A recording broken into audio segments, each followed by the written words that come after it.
Welcome to Binge Breakthrough, the podcast designed to help you finally break through the barriers that keep you stuck feeling out of control around food.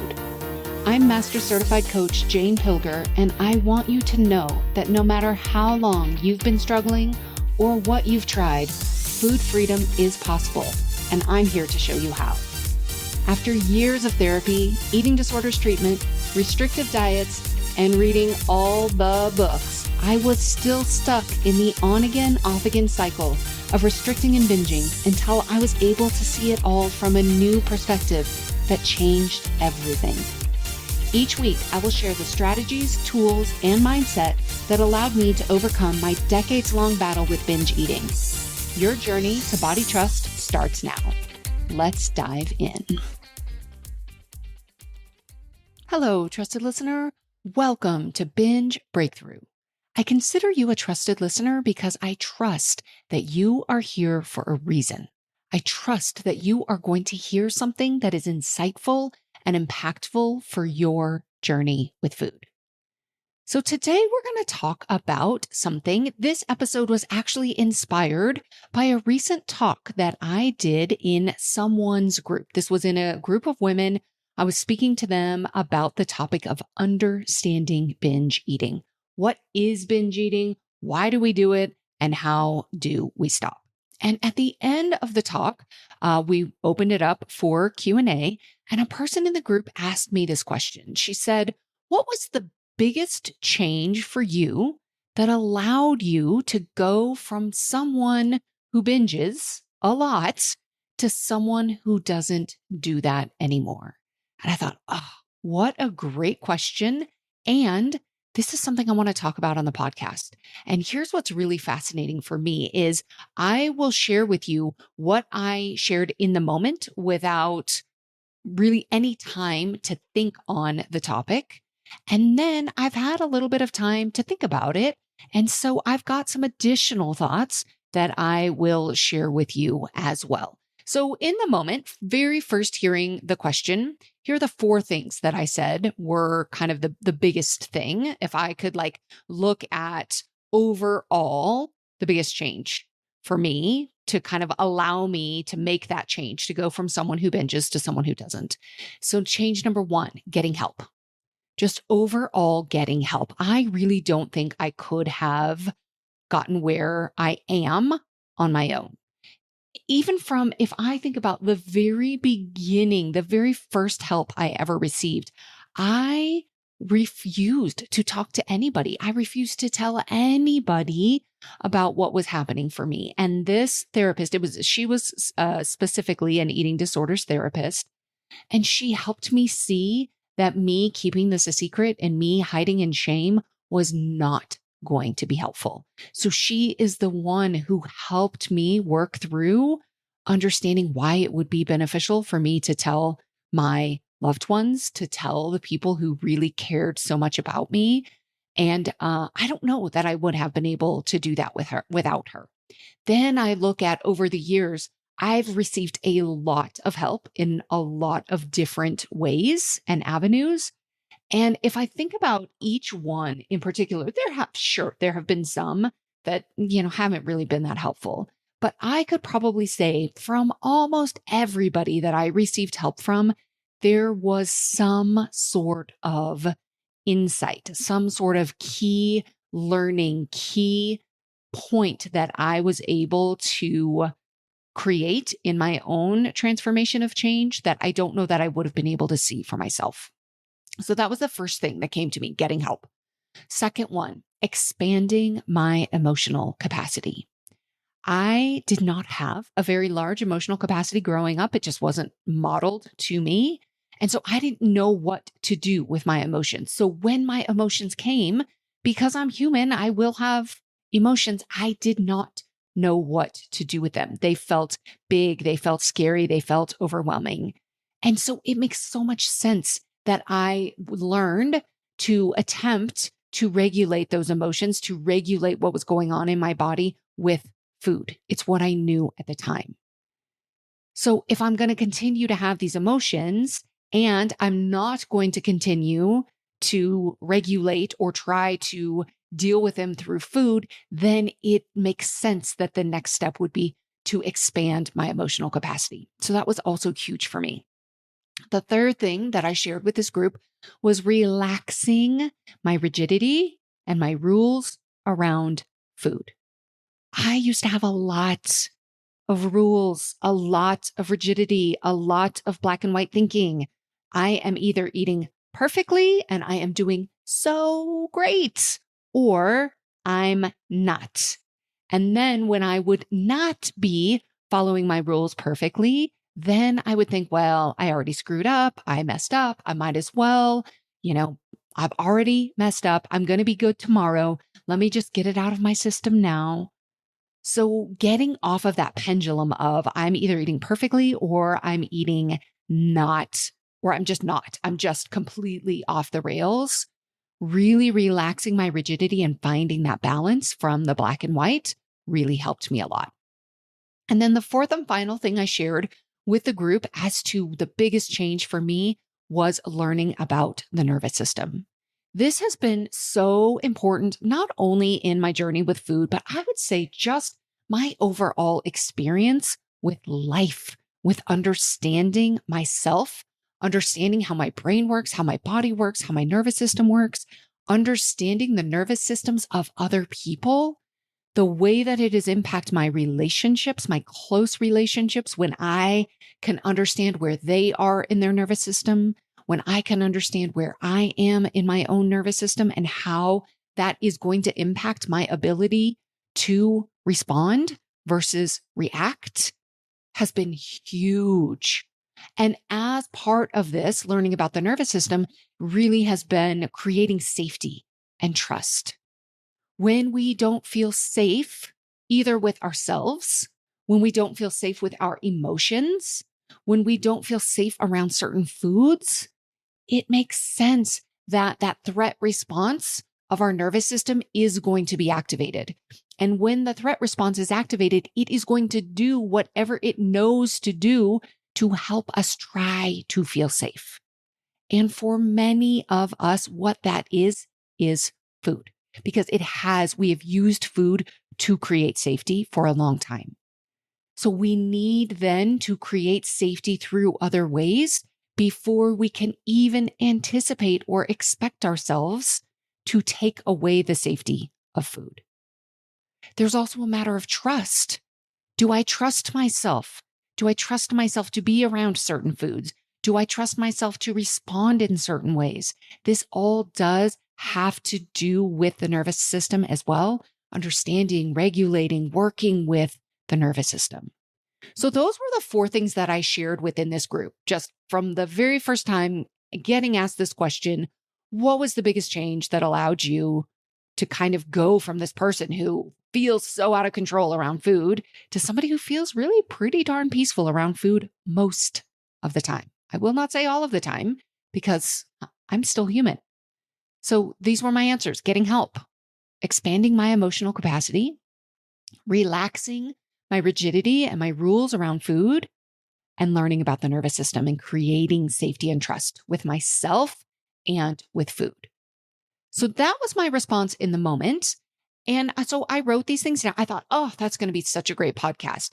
I made some notes. I wrote down what I said and I thought, oh, this is going to be a great episode.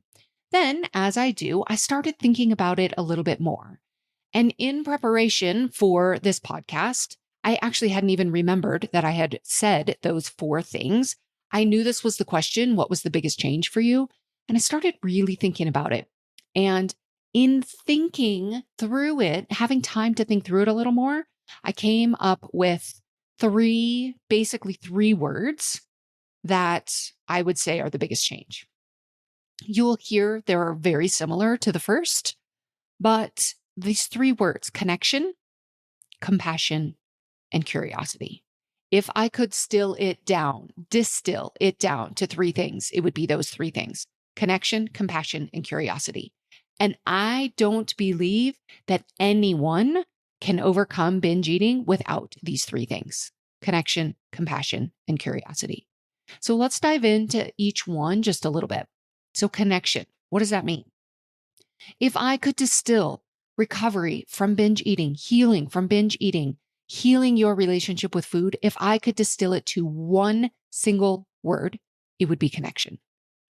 If you hear nothing from me, no matter how many, whether you listen to one episode or whether you listen to all of the episodes, my hope for you is that you hear loud and clear that connection is the key. And with connection, there are so many different facets of connection. So it starts, for me, it was connecting with my body. What does that mean? There's so many different capacities, so many different ways to connect with your body. This does talk about the nervous system, connecting with my nervous system, understanding what is happening with my nervous system. What are the sensations, the physical sensations that I feel when my nervous system is in different states? If you want to learn more about the nervous system, specifically as it relates to eating, I will link to, in the show notes, I will link a previous podcast episode that I did about the nervous system and understanding your nervous system. It is so key to all of this. So the first thing about connection and connecting with your body is really understanding your nervous system, understanding the physical sensations, understanding what state you're in and how, depending upon what state you're in, you are going to have access, or maybe you won't have access to different parts of your brain. This is so important. Connecting with my emotions. I mentioned this in the previous, in that previous response, expanding my emotional capacity. We need to understand what our emotions are. We are humans. All humans have a wide array of emotions that we feel and that come up for us for a variety of reasons. And if we are disconnected from our emotions, if our emotions feel threatening or feel scary, we will not connect with ourselves and connect with our emotions. Our emotions have so much to teach us. They have so much wisdom for us. Only when we can connect with them, when we can allow them, when we can get curious about them. These three words, connection, compassion, and curiosity, I would put all of them in equal importance to the topic of emotions. We need to connect with them, but we also need to have compassion with ourselves as we experience big, significant emotions. We can also get curious. What does this have to teach me? What is this here to inform me about? Our emotions are so wise, but so many of us, we are either afraid of them, we don't know what to do with them, they feel like too much for so many reasons. So the ability to expand that capacity to be with any emotion is huge. The other part about connection and connecting with my body that has been so important for me is hunger and fullness. Really connecting with my hunger cues, my fullness cues, exploring my relationship with both. I have had times where I have had a fear of getting hungry. It is very common. It's such an interesting, for many people with disordered eating patterns, there's almost this love-hate relationship with hunger. It's like, oh, sometimes I'm afraid of getting too hungry. So sometimes we might preemptively eat. I've done this so many times. Well, I don't want to get hungry. I don't want to get too hungry. So I'm going to eat in advance. Kind of this fear. If I get too hungry, then I'll binge. If I get too hungry, I won't be able to handle it. I don't like feeling hungry. So there's that part of it. But then there's this other part of it that's like, if I get hungry and I don't eat, then I kind of feel powerful. Then I feel like I'm in control. I'm doing a good job. I'm kind of validating myself. So we have this really interesting relationship with hunger. Same with fullness. Some people love the feeling of being super, super full. To them, it represents, for some people, it can even represent safety. It can represent kind of a grounding. Some people don't like the feeling at all. If I feel full at all, then I think I've eaten too much. Now I've got to do something about it. So we want to kind of get really curious about our relationship with hunger and with fullness, and then really connect with the physical sensations. Can I get comfortable with different levels of hunger and fullness at different times? Or am I trying to control each one for various reasons? Kind of like maybe I'm trying to control my emotions. Can I allow myself to experience the range of emotions? Can I allow myself to experience a range of physical sensations like hunger and fullness? And what comes up for me around that? When we talk about connection with the body, it's also, or even just connection overall, it's identifying needs, physical needs and emotional needs. The other part of connection comes back to the very first thing that I said in that group, getting help. It's connecting with other people. It's connecting with people who get it, who understand, who know what it's like to feel helpless and hopeless, to feel out of control around food, who know what it's like to experience not feeling that way anymore, who can help you see maybe what you can't even see on your own. So many of the people that I have worked with over the years have helped me to see things in a different way and provide a different perspective on myself and my eating that I could not have found on my own. So connections with others who are in the process also, who can say, oh yeah, I get that. I feel you. I've been there. I'm struggling too. We can do this together. That's connection. The second thing that I think has been key for me in this change is compassion. Compassion looks like speaking kindly to myself when I make a mistake. Whether that's a mistake in my work, whether it's a mistake in maybe how I approach somebody, whether it's eating something in it that maybe won't make me feel good, or maybe it's continuing to eat beyond for whatever reason.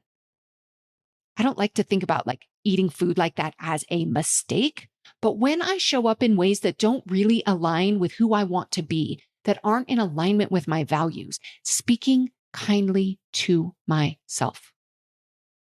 I used to be so judgmental, so harsh, so critical of myself and quite honestly of other people. And what shifted for me was really realizing I am a human. I have permission to be human. I started seeing myself and other people as human beings living life. And life is not always easy at all.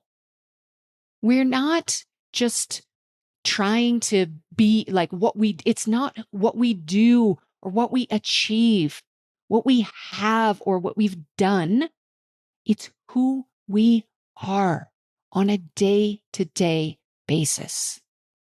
This compassion of seeing each other, seeing myself as a human, and allowing myself to be the full human capacity, all of the emotions, mistakes, fatigue, not wanting to do things, whatever it is. Compassion. And the third word is curiosity. I used to be so steeped in judgment, so convinced there was a right way to do everything. There is a right way, there is a wrong way. This put me in I was either in judgment or acceptance, essentially. When I started shifting into curiosity, it opened up so much for me. It helps me to understand what is happening for me when I show up in ways that I don't want to with food. It helps me ask the question, how does this make sense? Instead of what's wrong with me? Why can't I do this? Why can't I figure it out? That is shame. It's judgment. How does this make sense is curiosity. It opens it up. It opens up to possibilities. I'm not looking for the right, for the wrong. I'm just looking for what is possible. Curiosity has allowed me to embrace the gray, the both and thinking instead of the either or. Instead of I'm awful, I'm terrible, I'm whatever. And now I can say I'm both and. Let's say we're talking about a situation with food. Maybe I've eaten more food than I wanted to. Maybe I kind of have a stomachache because I ate a little too much food. I don't really feel good. That wasn't really in alignment with the type of eater I want to be. I can say, I'm disappointed. I'm frustrated.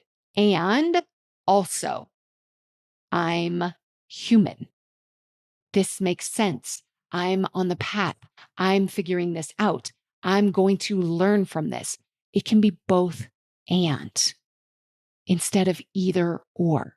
That curiosity has changed so much for me. So as you're on your own journey with food, I invite you to consider, where am I with these three words? Connection with myself, connection with other people, connection either with people who can guide me and support me or with people who understand what is happening for me. If you have no connections, if there is nobody in your life who understands the challenges and the struggles you have with food, it does make it very challenging. Here's what's amazing though. Now with podcasts, with social, with everything else, you can find other connections. Absolutely, you can find connections. You can start by joining the Peaceful Eater on Substack. It's a great place to start with connection of people who understand with what's going on with you with food. Compassion. Where am I with speaking kindly to myself, even when I show up in ways that I don't want to? Am I allowing myself to be human? Am I allowing myself to make mistakes? This doesn't mean I just ignore it or I brush it under the rug when it happens. Am I allowing myself, though, to be a human and then to learn, to take responsibility, to repair any challenges or ruptures that have taken place? Where am I with compassion? And where am I with curiosity? Am I in judgment over what I'm doing? Or am I opening up even just a little bit to curiosity, to asking the question, how does this make sense?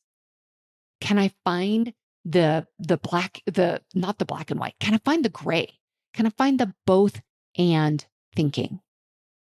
Where am I? Where do I have room to improve with connection, compassion, and curiosity? These are key words, keys for developing a more calm, connected, peaceful relationship with yourself and with food. And for me, it did start by getting help. I would not be where I am right now without help. If you are interested in help, please seek it. You can reach out to me. You can reach out to somebody locally. There are a lot of resources out there. I would love to help you. I would love to guide you. But most importantly, I would just love for you to get the help that you need. Connection with yourself, especially if you have not been able to do that, is very hard to do without connecting with someone else who can guide you through that process. All right, that's what I have for you this week. I will see you next time. If you like what you're hearing on the podcast, you will want to be sure to follow me on Substack. There, you'll find additional articles, discussion, and a library of all of the podcast episodes to help you on your journey with food.